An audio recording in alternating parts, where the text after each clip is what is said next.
اللہ تعالیٰ نے قرآن مجید میں ہمارے نبی پاک علیہ السلام کے ساتھ رشتہ بیان فرمایا ہے۔ ارشاد فرمایا کہ النبی اولیٰ بالمؤمنین من انفسہم، فرمایا نبی کریم علیہ السلام مومنوں سے ان کی جانوں سے بھی زیادہ قریب ہیں۔ عزیز دوستو، بہت سارے دنیا میں رشتے انسان کے ہوتے ہیں، لیکن کچھ رشتے بہت گہرے احساس کے رشتے ہوتے ہیں۔ ان سب رشتوں میں ہمارا سب سے حساس رشتہ نبی کریم علیہ السلام کے ساتھ،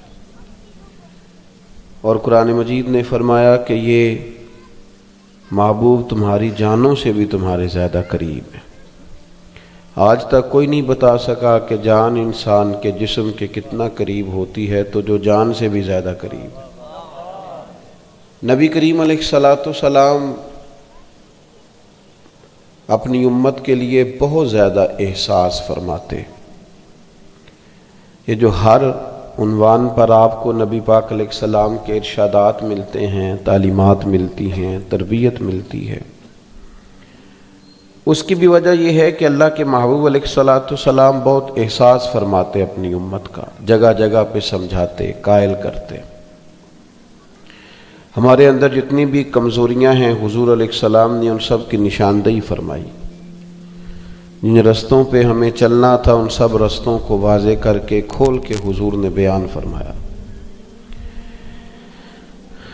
اس کا نتیجہ یہ نکلا کہ امت مسلمہ کے پاس نصاب زندگی اتنا زیادہ ہے کہ کسی سے بھی کوئی چیز مستعار نہیں لینی پڑے گی، کسی سے بھی کوئی چیز ادھار نہیں مانگنی پڑے گی۔ سارا کچھ رسول کریم علیہ السلام نے ہمیں اپنے فضل سے اور اپنی رحمت سے عطا فرمایا،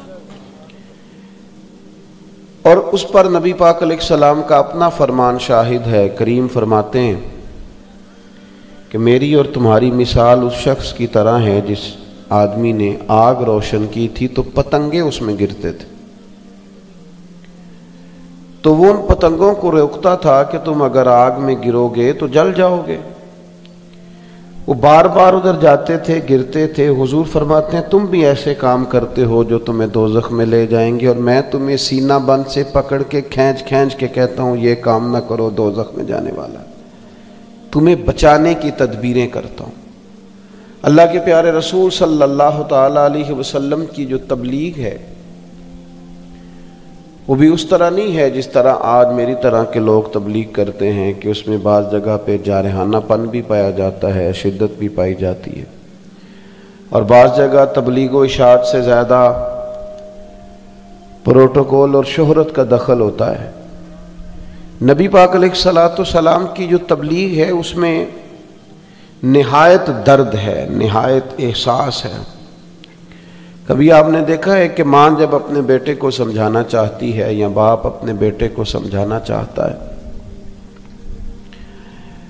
تو اسے سامنے بٹھا کے جملوں کی عمدہ اور اعلیٰ ترتیب کے چکر میں نہیں پڑتا، بلکہ اس کی خواہش ہوتی ہے کہ کسی بھی طریقے سے میرا بیٹا بری عادات کو چھوڑ دے۔ اس کے لیے والدہ روتی بھی ہے، گزارش بھی کرتی ہے، سمجھاتی بھی ہے، باپ اس کے لیے بڑی جد و جہد بھی کرتا ہے، اور بیٹے کو یہ بھی بتاتا ہے کہ بیٹا میں نے تو ساری زندگی تیرے نام کر دی، اور میں یہ چاہتا ہوں کہ تو سنور جائے، تیرے اندر تبدیلی آ جائے۔ بڑی کوشش کرتا ہے والد، اور بیٹا اگر وعدہ کر بھی لے کہ ابا جی آج کے بعد شکایت کا موقع نہیں ملے گا، تو پھر بھی وہ مطمئن نہیں ہوتا، بلکہ ہم نے دیکھا ہے کہ وہ رات کو مصلے پہ بیٹھ کے ماں باپ روتے ہیں، یا اللہ ہماری کمائی نہ کہیں ساری چلی جائے، کوشش کرتے ہیں۔ شدت احساس ہے۔ حضور علیہ السلام کا امت کے ساتھ چونکہ بڑا حساس رشتہ ہے، تو تبلیغ دین میں آپ کو شدت احساس ملے گا، شدت احساس۔ حضور علیہ السلام کی خواہش ہے کہ لوگ ایسے کام کریں کہ جنت میں جائیں، لوگ ایسے کام کریں کہ اللہ کا قرب پائیں، میری امت ایسے کام کرے کہ دنیا میں امامت کا فریضہ سر انجام دے، یہ اس طرح کے ہو جائیں کہ ان کا طرز زندگی سب کے لیے مشعل راہ ہو، یہ سب سے کامیاب ترین وقت گزارے، اس کے لیے نبی پاک علیہ السلام ارشادات فرماتے، سمجھاتے، قائل کرتے، تبلیغ کرتے. اور پھر رات کو حضور روتے بھی کہ اللہ انہیں ہدایت کا نور عطا فرما. ان کے لیے ساتھ دعا بھی فرماتے. آپ حضور علیہ السلام کی سیرت مبارکہ کو کبھی دیکھیں تو ایک بات کہنے لگا ہوں، اس پر آپ غور کریں گے تو سیرت میں آپ کو اس کی گواہی ملے گی. نبی پاک علیہ السلام نے ہمیشہ یک طرفہ خیر خواہی کی بات کی ہے، دو طرفہ نہیں. ایسا نہیں کہ میں خیر خواہی کروں تو جواب میں پھر سامنے والا بھی خیر خواہی کرے، یہ نہیں. نبی پاک کی سیرت میں آپ کو یہ ملے گا کہ کریم نے ہمیشہ خیر خواہی کی ہے. نبی پاک علیہ السلام نے خیر خواہی کی ہے، جواب نہیں مانگا کہ میں کر رہا ہوں تو جواب میں وہ لوگ بھی خیر خواہی کریں. شدت احساس ایسا ہے کہ صرف مسلمان ہو جائیں، کلمہ پڑھ لیں، دین میں آ جائیں، یہ اپنے اخلاق کو، کردار کو، رویوں کو درست کر لیں، ان کے اندر مثبت تبدیلیاں آ جائیں. بس یہ ایک خواہش ہے. آپ دیکھیے جناب واخشی آ گئے کلمہ پڑھنے، حضرت امیر حمزہ رضی اللہ تعالیٰ عنہ کو انہوں نے شہید کیا ہے، اور وہ شہادت اتنی دردناک ہے کہ نبی کریم علیہ السلام نے گویا سب سے زیادہ آنسو ہی شاید اس وقت بہائے ہوں جب حضرت امیر حمزہ کی شہادت ہوئی، اور وہ دردناک ہے. ان کو بڑی تکلیف کے ساتھ انہوں نے شہید کیا اور پھر اذیت اس کے بعد بھی جاری رکھی، تو وہ ایک دردناک پہلو ہے.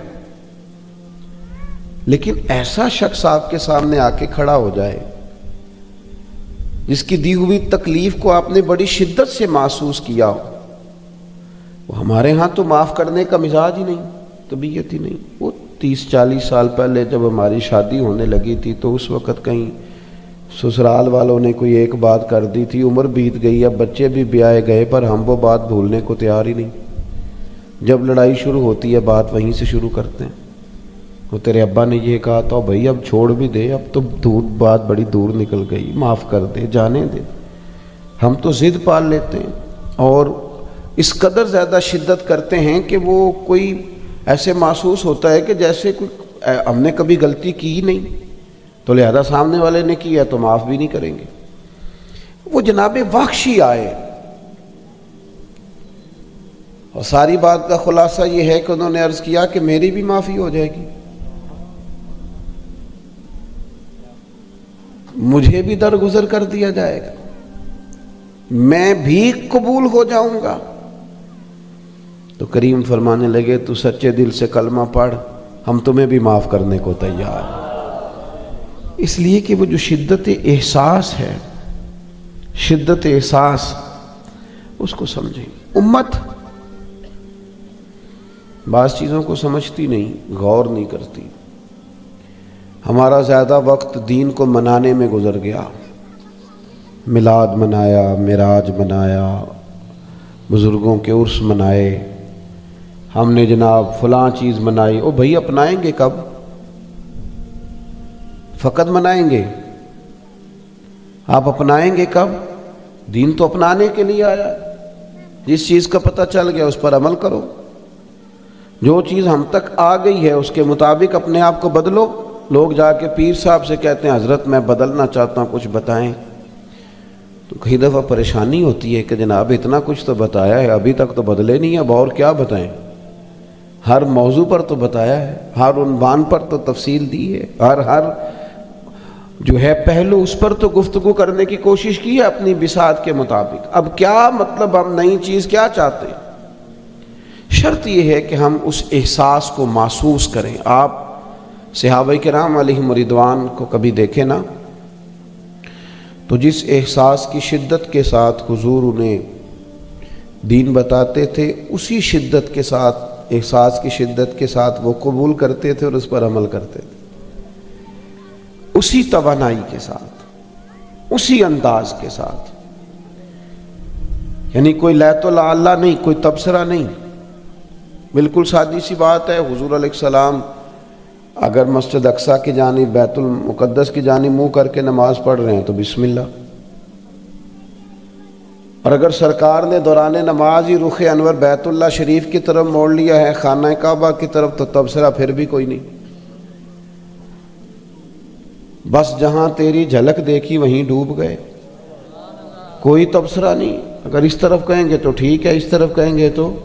یہاں تو لوگ حکمتیں پوچھتے ہیں، کہتے ہیں کہ بتائیں اسلام نے سود منع کیا ہے تو وجہ، بھئی وجہ کیوں بتائیں؟ غلام بھی وجہ پوچھتے ہیں، غلام بھی وجہ پوچھتے ہیں. آپ اپنے خادم سے کہیں جا 5 کلو چینی لے کے آ، تو وہ آپ سے کہ کیا کرنی ہے، 2 کلو منگا لو، تو اجازت دیتے ہو پوچھنے کی؟ ایک طرف غلامی کا دعویٰ ہے نبی پاک کی اور دوسری طرف حکمتیں پوچھتے ہو، یہ کیا بات ہوئی؟ آپ نے رکھا ہوا نا خادم، گاڑی ڈرائیور رکھا ہے تو آپ نے گاڑی کو کھڑا کیا ہے پیٹرول پمپ پہ، تو آپ نے اس سے کہا 10,000 کا پیٹرول ڈال دو، تو وہ کہنے لگا نا جناب 5 کا ڈلوائیں، تو آپ اسے اجازت دیتے ہیں یہ کہنے کی؟ تو پھر وہ اگر آپ سے پوچھے 10 کا کیوں ڈلوا رہے ہو، تو آپ کہیں گے پیسے بھی میرے، گاڑی بھی میری، تجھے چلانے کا کہا ہے، جو کام کا ہے نا وہ دھیان سے کر. یہ بڑے عجیب قسم کے آج کل ہمارے دعوے ہیں. اللہ ماشاءاللہ غلامی کے لوگ کہتے ہیں پہلے حکمت کا پتہ چلے، فلانی چیز ناجائز کیوں اور فلانی جائز کیوں. بھائی یہ تو کلمہ پڑھنے سے پہلے کی باتیں ہیں، جب کلمہ پڑھ لیا تو پھر تو غلامی غلامی ہے. امام احمد بن حنبل نے غلام خریدا، گھر لائے تو فرمانے لگے تیرا نام کیا ہے؟ کہنے لگا حضور غلاموں کا نام نہیں ہوتا، بس آپ اشارہ کر دیں گے میں سمجھ گیا ہوں کہ مجھے پیغام آ گیا. فرمایا کھائے گا کیا؟ عرض کرنے لگا حضور غلاموں کے نخرے نہیں ہوتے، جو ٹکڑا ملا. امام صاحب کہتے ہیں مجھے وجد ہو گیا غلام کی بات پر. میں نے کہا یہ کمرے ہیں کوئی پسند کر لے، کہاں رہو گے؟ تو کہنے لگا حضور جہاں آپ نے کہنا ہے سو جا، چپ کر کے سو جاؤں گا. سانو قید سجن دا گہنا ہے، وہ جنج رکھے اساں اونج رہنا ہے.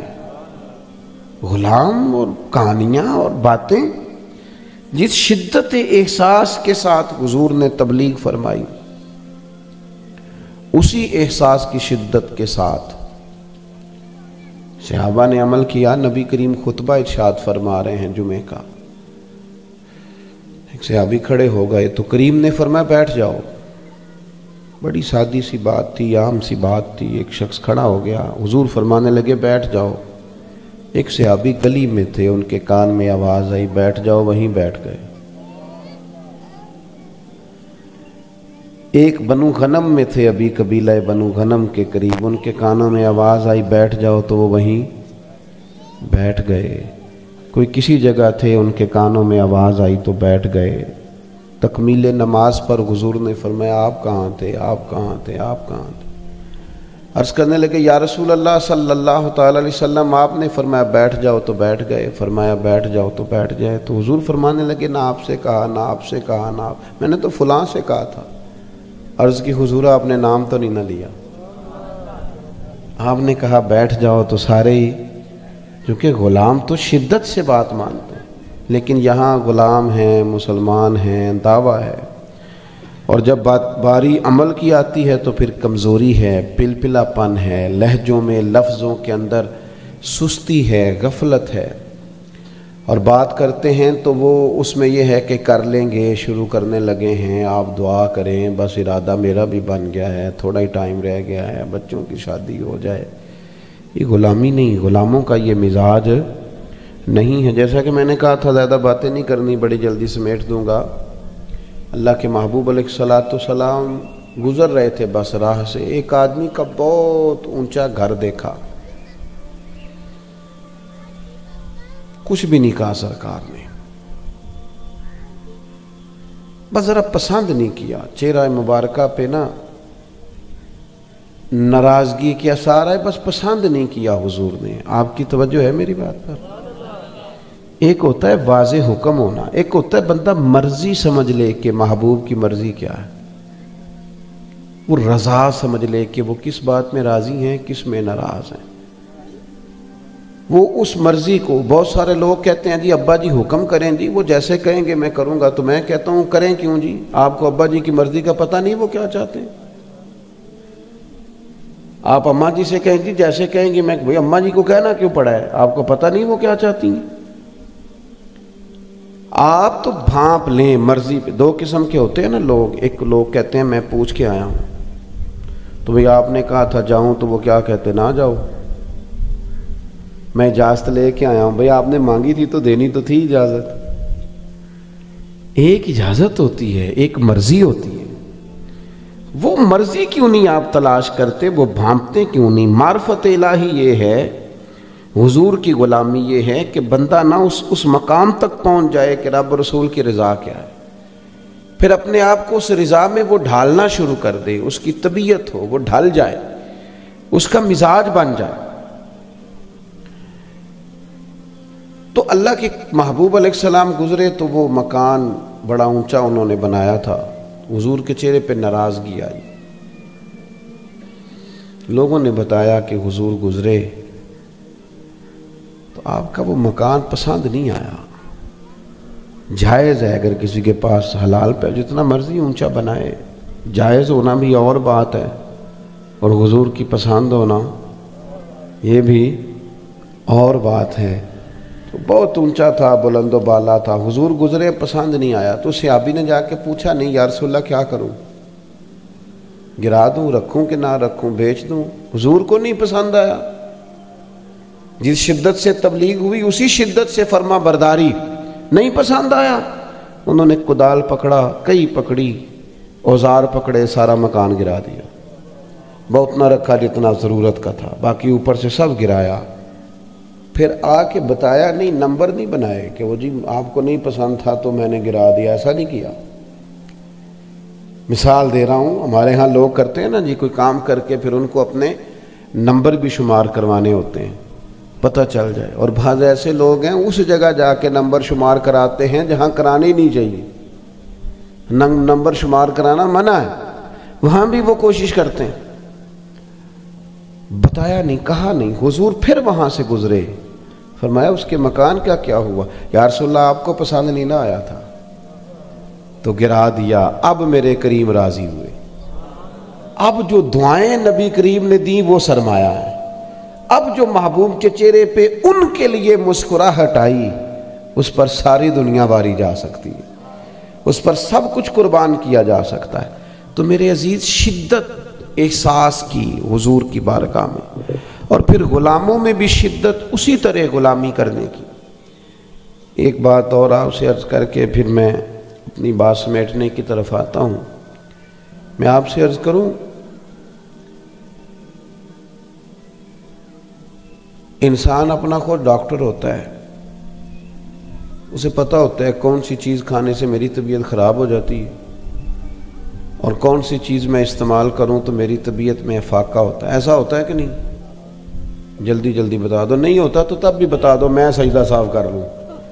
ہوتا ہے ایسے؟ پتہ ہوتا ہے نا، بہت سارے بندے کہتے ہیں یہ چیز نہیں کھانی جی میری طبیعت اس سے خراب ہوتا ہے نا ایسے۔ تو پھر ایک لفظ بولتے ہیں بالعموم لوگ کہتے ہیں بندہ اپنا ڈاکٹر خود ہوتا ہے، اسے پتہ ہوتا ہے۔ مجھے بھی پتہ ہے کون سی چیز میں استعمال کر لوں تو میری طبیعت پر بوجھ بنتا ہے۔ اسی طرح نا ہمیں اپنی روحانی زندگی کا بھی پتہ ہوتا ہے، کس بندے کی صحبت میں بیٹھوں تو میرا نماز پڑھنے کو دل کرتا ہے، اور کس کے پاس بیٹھوں تو مجھے غافل کرتا، کس کے پاس بیٹھوں تو مجھے وسوسے آتے، اور کس کے پاس بیٹھوں تو میری طبیعت میں سکون رہی۔ ہمیں خبر ہوتی ہے کہ کیا مال کی طلب آ گئی ہے، شہرت کی طلب۔ آپ کو آواز آ رہی ہے میری دوستوں؟ یہ اکثر یہ چیزیں ہمارے ساتھ ہوتی رہتی ہیں۔ اب کرنے کا کام یہ ہے کہ جب ہمیں پتہ چل جاتا ہے نا یہ چیز کھانے سے طبیعت خراب ہوتی ہے، تو لازمی ضرورت یہ ہے کہ بڑا دل بھی چاہے تو ہم وہ چیز استعمال نہ کریں۔ اسی طرح کوشش کریں، جہاں جانے سے غفلت پیدا ہوتی ہے، جہاں جانے سے دل سخت ہوتا ہے، جہاں جانے سے ہمارے دینی اور روحانی معاملات میں